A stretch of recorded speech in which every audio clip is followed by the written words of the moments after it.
বন্ধুরা, আজকে আমার একটা সাধারণ লাঞ্চের থালা আপনাদের সাথে শেয়ার করতে চলে এসেছি।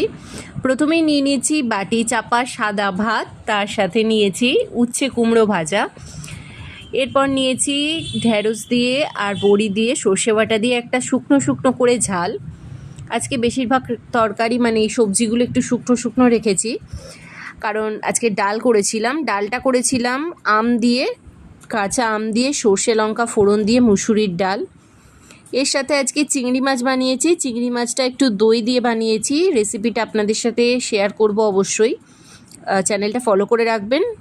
অবশ্যই তাড়াতাড়ি রেসিপিটা শেয়ার করব। এর সাথে টক দই ঘরে পাতা, কতটা শক্ত হয়ে বসেছে সেটা আপনাদের সাথে দেখালাম প্রথমে। এটা গরমে আমি প্রত্যেক দিন পাতে রাখার চেষ্টা করছি।